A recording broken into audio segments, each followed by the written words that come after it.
നിങ്ങൾക്കറിയോ, ലോകത്തിലെ ഏറ്റവും വലിയ ബിസിനസ് സാധ്യതകൾ പലതും ചായ കുടിക്കുന്നതിനിടയിലോ കുളിക്കുന്നതിനിടയിലോ ഉറങ്ങാൻ കിടക്കുന്നതിന് തൊട്ടു മുമ്പോ മരിച്ചുപോയിട്ടുള്ളതാണ്. ഇന്ന് നിങ്ങൾക്കൊരു ഗ്യാരണ്ടി തരാം. ഈ വീഡിയോ കഴിയുമ്പോൾ നിങ്ങളുടെ തലയ്ക്കുള്ളിലൊരു ഐഡിയ ഫാക്ടറി തുറക്കും. കാരണം നമ്മൾ സംസാരിക്കാൻ പോകുന്നത് എഴുത്തിന്റെ ശക്തിയെക്കുറിച്ചല്ല, ഓൺട്രപ്രണർഷിപ്പിന്റെ ഏറ്റവും വില കുറഞ്ഞതും എന്നാൽ ഏറ്റവും വിലമതിപ്പുള്ളതുമായ ആയുധത്തെക്കുറിച്ചാണ്. It is about the cheapest yet the most valuable weapon. ഞാൻ നിങ്ങളോടൊരു കാര്യം ചോദിക്കട്ടെ. ഇന്നലെ രാത്രി ഉറങ്ങാൻ കിടന്നപ്പോൾ നിങ്ങളുടെ മനസ്സിലൂടെ ഓടിയെത്തിയ ഒരു ബിസിനസ് ഐഡിയ എവിടെയാണിപ്പോൾ? That is true. It is dead. It perished even before its birth. നമ്മുടെ ബ്രെയിൻ ഒരു വലിയ വാസ്റ്റ് സ്റ്റോർ ഹൗസാണ്. പക്ഷെ പ്രശ്നം ഇതാണ്, നിങ്ങൾ എത്ര മിടുക്കനാണെങ്കിലും ഒരു ഐഡിയ ഒരു സോപ്പ് ബബിൾ പോലെയാണ്. Rises, sparkles and bursts. Within 24 hours, 24 മണിക്കൂറിനുള്ളിൽ 70% ഐഡിയകളും നമ്മൾ മറക്കും. നമ്മുടെ ഉള്ളിലെ കഴിവുകളെ തിരിച്ചറിയാത്തതാണ് ഏറ്റവും വലിയ പ്രശ്നം. ഒരു ദിവസം ഒഴുകിയെത്തുന്ന ആയിരക്കണക്കിന് ചിന്തകളിൽ നിന്ന് ആ മൂല്യമുള്ള 10% കണ്ടെത്താൻ കഴിഞ്ഞാൽ അത് നിങ്ങളുടെ ജീവിതത്തെ തന്നെ മാറ്റിമറിക്കും. ചുറ്റുമുള്ള ചെറിയ കാര്യങ്ങളെ ശ്രദ്ധിച്ചു തുടങ്ങുക. അവിടെ നിന്നാണ് വലിയ ഐഡിയകൾ ജനിക്കുന്നത്. നമ്മൾ നേരത്തെ പറഞ്ഞതുപോലെ ആ 10% ഐഡിയകൾ വരുമ്പോൾ തന്നെ അവ കുറിച്ചു വെക്കുക. എല്ലാ ചിന്തകളും പെർഫെക്റ്റ് ആയിരിക്കില്ല, പക്ഷെ നിരന്തരം ആലോചിക്കുന്നതിലൂടെ മികച്ച ആശയങ്ങൾ രൂപപ്പെടും. എല്ലാ രാവിലെയും നിങ്ങൾ ചെയ്യേണ്ട ഒരേ ഒരു കാര്യം 10 ഐഡിയകൾ. അത്രേ വേണ്ടൂ. 10 ഐഡിയകൾ എഴുതുക എന്നതല്ല. The goal is not just to write down 10 ideas. The real shift happens when you become someone who consistently generates 10 ideas.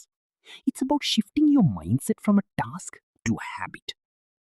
ഒരു ഐഡിയ എത്ര ചെറുതാണെങ്കിലും അത് കൃത്യസമയത്ത് പ്രാവർത്തികമാക്കാതിരുന്നാൽ പിന്നീട് മറ്റാരെങ്കിലും അതേ ഐഡിയയിലൂടെ വിജയം നേടുന്നത് കാണുമ്പോൾ നമുക്ക് വലിയ നിരാശ തോന്നും.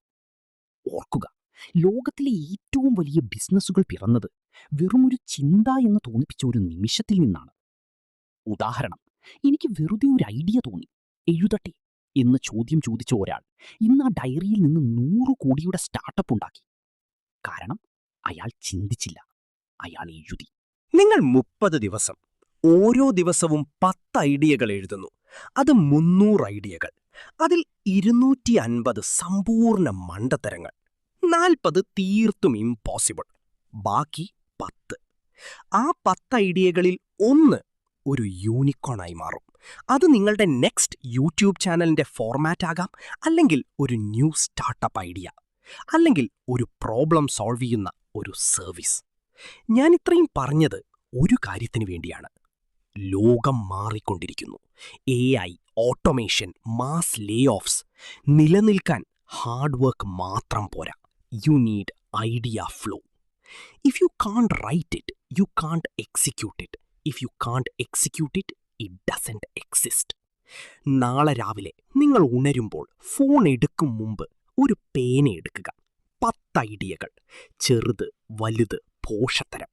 ഹൗ ടു ഗെറ്റ് റിച്ച് എന്നതല്ല വേണ്ടത്, ഹൗ ടു സേവ് 10 rupees എന്നതുപോലും മതി. Consistency is king. You are what you repeatedly do. Excellence then is not an act but a habit.